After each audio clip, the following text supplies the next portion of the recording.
नमस्कार मित्रांनो, स्वागत आहे तुमचं आजच्या या नवीन व्हिडिओमध्ये।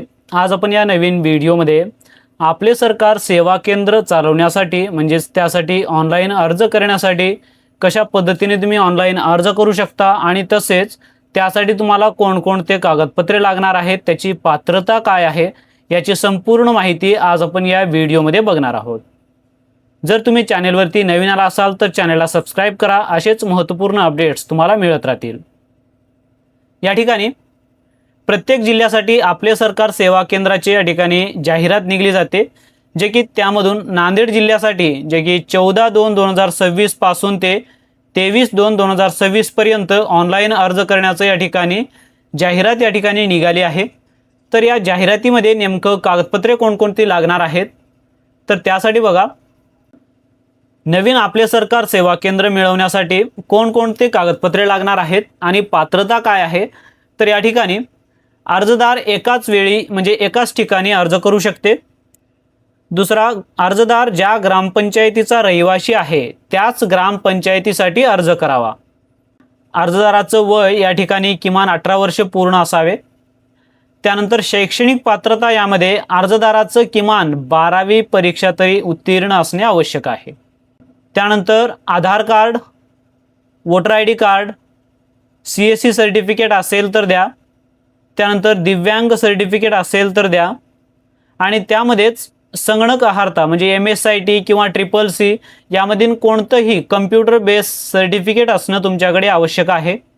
पॅन कार्ड आणि ज्या ठिकाणी तुम्ही हे आपले सरकार सेवा केंद्र चालवणार आहात त्या ठिकाणचं या ठिकाणी जागेचे जे काही कागदपत्रे असतील ते सादर करायचे आहेत, ज्यामधून कर पावती जे की चालू वर्षाचे आणि तसेच नमुना नंबर 8। जर स्वतःची जागा असेल तर, जर स्वतःची जागा नसेल तर या ठिकाणी घर मालकाचे भाडे तत्वावरची कागदपत्रे द्यायची आहेत। अर्जदाराचे आपले सरकार सेवा केंद्र चालवण्यासाठीचं नियोजित जागेची आतील व बाहेरील फोटो, जे की तुम्ही ज्या ठिकाणी चालवणार आहात त्या ठिकाणच्या आतून आणि बाहेरून जे की लॅटिट्यूड आणि लॉंगिट्यूड येईल असलं या ठिकाणी तुम्हाला फोटो अपलोड करायचे आहेत। त्यानंतर बँकेची पासबुक, संबंधित पोलीस स्टेशनचे चालू महिन्याचे चारित्र्य प्रमाणपत्र, जे की कॅरेक्टर सर्टिफिकेट कशा पद्धतीने काढू शकता याचा व्हिडिओ ऑलरेडी बनवला आहे, ते व्हिडिओ पाहून तुम्ही सहज कॅरेक्टर सर्टिफिकेट बनवू शकता। आणि अर्जदार या ठिकाणी ग्रामपंचायतीचा रहिवासी असणे आवश्यक आहे आणि तेथील रहिवासी जे की तुम्हाला ग्रामसेवकाचं अपलोड करायचं आहे, परंतु या ठिकाणी ग्रामसेवकाच्या प्रमाणपत्राऐवजी या ठिकाणी सेल्फ डिक्लेरेशन फॉर्मॅटमध्ये रहिवासी प्रमाणपत्र दिलं आहे, जे की हा तुम्हाला सर्टिफिकेट अपलोड करायचं आहे। आणि लास्ट म्हणजे तुम्हाला जे काही शुल्क आहे ते शुल्क या अकाउंटवरती तुम्हाला पेमेंट करायचं आहे। अकाउंटवरती पेमेंट केल्यानंतर त्याचा UTR नंबर आणि स्क्रीनशॉट तुम्हाला कशा पद्धतीने अपलोड करायचं हे मी अर्ज करताना सांगतोच। हे एवढे कागदपत्रे तुमच्याकडे असणे आवश्यक आहे, तरच तुम्ही आपले सरकार सेवा केंद्र चालवण्यासाठी म्हणजे तुम्ही केंद्र मिळवण्यासाठी अर्ज करू शकता। तर या ठिकाणी आपण डॉक्युमेंट आता किती लागणार आहेत हे आपण बघितलोत आणि पात्रता काय आहे तेही बघितलोत।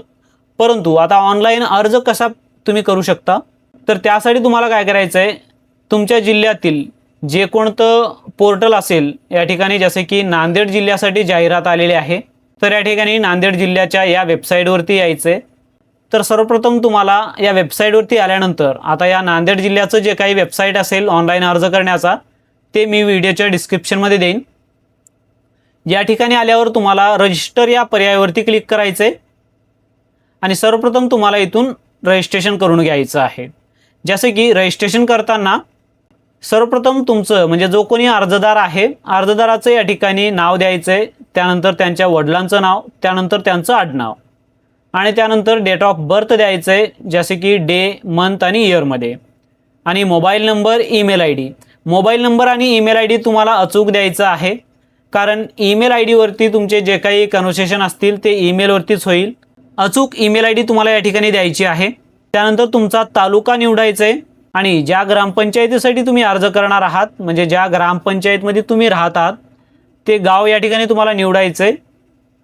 त्यानंतर जेंडर सिलेक्ट करा आणि या ठिकाणी पॅन कार्ड नंबर आणि HSC वर्ष जे की तुम्ही कधी पासआउट झालात त्याचे या ठिकाणी तुम्हाला डेट टाकायचं आहे, जे की दिनांक तुम्हाला द्यायचं आहे HSCचा, त्यानंतर रोल नंबर तुम्हाला द्यायचं आहे। हे एवढे डिटेल्स दिल्यानंतर या ठिकाणी गेट युजर नेम आणि पासवर्ड यावरती तुम्हाला क्लिक करायचं आहे।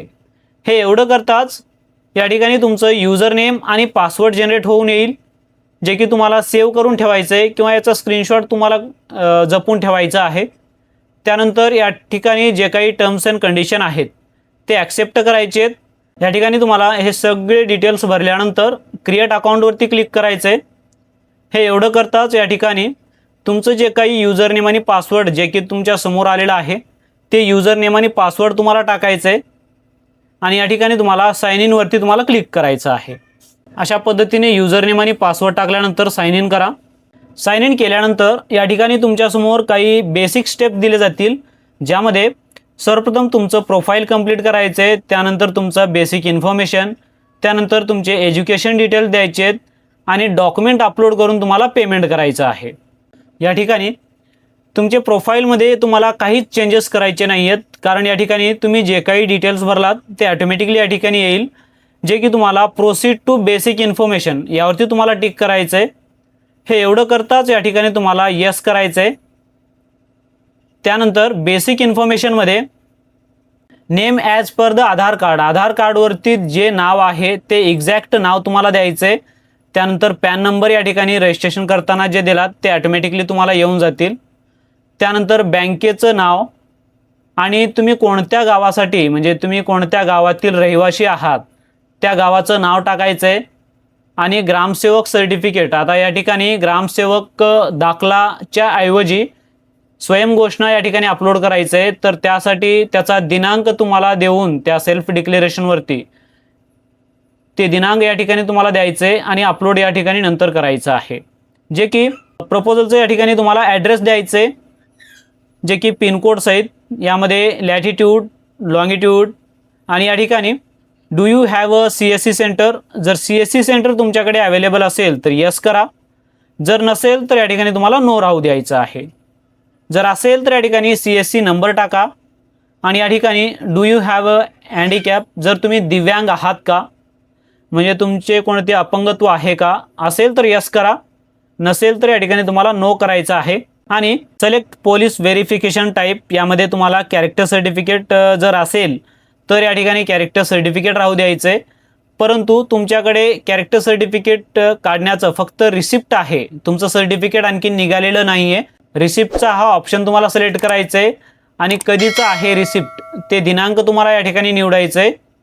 जर असेल तर या ठिकाणी पोलीस जे कॅरेक्टर सर्टिफिकेट असेल ते सिलेक्ट करा आणि कधी प्राप्त झाला आहे त्याचा दिनांक द्या आणि या ठिकाणी कम्प्युटर बेस सर्टिफिकेट, जे की तुम्हाला कम्प्युटरचं नॉलेज आहे त्या टाईपचं या ठिकाणी सर्टिफिकेट कोणतं आहे, CCC आहे का MSCIT आहे, यामधून कोणतंही एक तुम्हाला द्यायचं आहे आणि त्याचं या ठिकाणी कम्प्युटर सर्टिफिकेट नंबर, जे की MSCIT असेल तर MSCITचा नंबर आणि कधी पासआउट झाला त्याचा वर्ष तुम्हाला द्यायचं आहे आणि या ठिकाणी save and proceed to education या ठिकाणी तुम्हाला क्लिक करायचं आहे। अशा पद्धतीने संपूर्ण डिटेल्स भरल्यानंतर तुम्हाला या ठिकाणी 2 डिक्लेरेशन द्यायचे आहेत, त्यानंतर तुम्हाला सेव्ह अँड प्रोसीड करायचं आहे। जसं तुम्ही सेव्ह अँड प्रोसीड करशाल या ठिकाणी तुम्हाला yes I confirm and proceed यावरती तुम्हाला क्लिक करायचं आहे। तुमच्यासमोर या ठिकाणी एज्युकेशन डिटेल्स भरण्याचे ऑप्शन दिले जातील, जे की सर्वप्रथम तुम्हाला या ठिकाणी HSC सीट नंबर, जे की 12वीचा मार्कशीट जे असेल त्यामधील शीट नंबर तुम्हाला द्यायचा आहे आणि कधी पास झालात तुम्ही त्याचा वर्ष तुम्हाला या ठिकाणी द्यायचं आहे आणि या ठिकाणी जर तुमच्याकडे डिग्री असेल तर या ठिकाणी फायनल इयर मार्कशीटचं या ठिकाणी शीट नंबर तुम्हाला द्यायचं आहे आणि तुम्ही कधी पासआउट झालात ते देखील तुम्हाला या ठिकाणी द्यायचं आहे। परंतु जर तुम्ही पोस्ट ग्रॅज्युएट जर तुमचं कंप्लीट असेल तर या ठिकाणी पोस्ट ग्रॅज्युएटचा सीट नंबर द्या, फायनल इयर मार्कशीटचा, आणि कधी पासआउट झालात त्याचा वर्ष द्या, असेल तर द्या, नसेल तर सोडून द्या। परंतु या ठिकाणी 12वी शीट नंबर आणि कधी पासआउट झालात हे वर्ष तुम्हाला कंपल्सरी तुम्हाला हे 12वीचे डिटेल्स भरायचे आहेत। ते भरल्यानंतर तुम्हाला सेव्ह अँड प्रोसीड जे की तुम्हाला करायचं आहे। जसं तुम्ही सेव्ह अँड प्रोसीड करशाल, जे की यस करायचं आहे आणि या ठिकाणी तुम्हाला सगळे डॉक्युमेंट तुम्हाला अपलोड करायचे आहेत, ज्यामधून सर्वप्रथम ॲप्लिकंटचा फोटो अपलोड करायचा आहे आणि हे सगळे डॉक्युमेंट तुम्हाला 100 KB ते 200 KBच्या आतच तुम्हाला JPG किंवा JPEG फॉर्मॅटमध्ये तुम्हाला अपलोड करायचं आहे। तर या ठिकाणी फोटो आणि सिग्नेचर आणि 12वीचा मार्कशीट जे की सर्टिफिकेट म्हणजे 12वीचाच, आणि या ठिकाणी जर तुमचं ग्रॅज्युएशन असेल तर या ठिकाणी तुमचं डिग्री सर्टिफिकेट म्हणजे फायनल इयर मार्कशीट तुम्ही अपलोड करू शकता। त्यानंतर MSCIT सर्टिफिकेट, ॲड्रेस प्रूफमध्ये आधार कार्ड, मतदान कार्ड आणि राशन कार्ड हे काही बेसिक सर्टिफिकेट्स आहेत जे की डॉक्युमेंट आहेत ते अपलोड करू शकता। त्यानंतर या ठिकाणी तुमचा पॅन कार्ड आणि मतदान कार्ड, आणि या ठिकाणी प्रपोज ASSK आपले सरकार सेवा केंद्र चालवण्यासाठीचा जे लोकेशन तुम्ही निवडलात किंवा ज्या ठिकाणी तुम्ही हे आपले सरकार सेवा केंद्र चालवणार आहात त्या ठिकाणचं या ठिकाणी तुम्हाला फोटो अपलोड करायचे आहे, जे की लॅटिट्यूड आणि लॉंगिट्यूड त्या फोटोमध्ये असणे आवश्यक आहे। आणि या ठिकाणी फोटो जे की तुमच्या आतील आणि आउटसाइड हे दोन्ही फोटो तुम्हाला हे 3 फोटो तुमचे अपलोड करायचे आहेत। त्यानंतर बँकेचे पासबुक आणि या ठिकाणी ग्रामसेवक सर्टिफिकेट, परंतु ग्रामसेवक सर्टिफिकेट असेल तर अपलोड करा, नसेल तर तुम्हाला स्वयंघोषणापत्र जे की तुम्हाला अपलोड करायचं आहे। आणि या ठिकाणी आधार कार्ड, जर CSC सेंटर असेल तर या ठिकाणी CSC सेंटरचा सर्टिफिकेट, आणि या ठिकाणी पोलीस कॅरेक्टर सर्टिफिकेट। अशा पद्धतीने जे की तुम्हाला हे सगळे डॉक्युमेंट तुम्हाला अपलोड करायचे आहेत, जे की 100 ते 200 KBच्या आत। अपलोड केल्यानंतर प्रोसीड टू पेमेंट करा, यावरती क्लिक केल्यानंतर या ठिकाणी यस आय कन्फर्म यावरती क्लिक करा।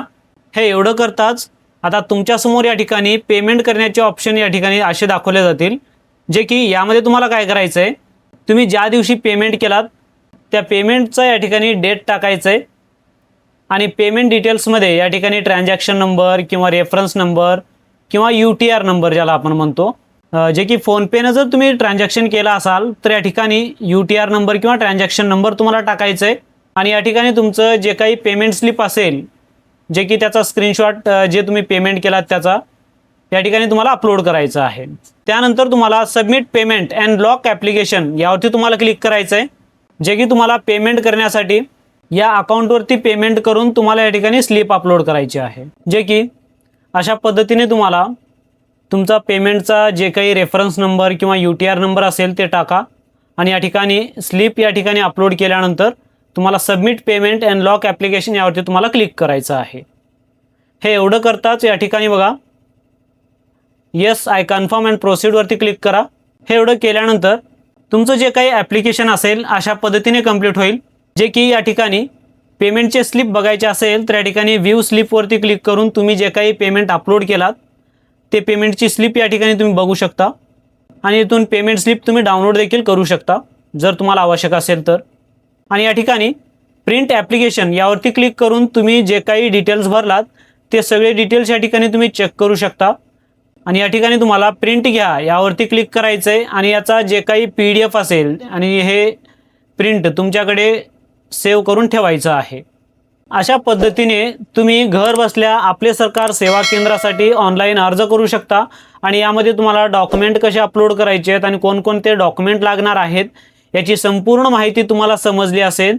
जर यामध्ये काही डाऊट असतील तर मला कमेंट सेक्शनमध्ये कमेंट करून विचारू शकता, आणि याच्या समोरील जे काही प्रोसेस राहणार आहे ते प्रोसेस या ठिकाणी या जाहिरातमध्ये दिलं आहे, जे की याच्यानंतरचं पात्र यादी कधी लागणार आहे जे की यामध्ये तुम्ही वाचू शकता, जे की अर्ज आणि त्याचे तपासणीचे या ठिकाणी विविध टप्पे दिलेले आहेत, ज्यामधून 2 तारखेला जे की मार्चमध्ये 2 तारखेला 5 वाजता या ठिकाणी पात्र यादी या ठिकाणी पात्र अपात्र यादी या वेबसाईटवरती दाखवले जाणार आहेत, जे की तुम्ही या तारखानुसार तुम्ही तुमचं जे काही अर्ज आहे ते तुम्ही बघू शकता किंवा तपासणी करू शकता।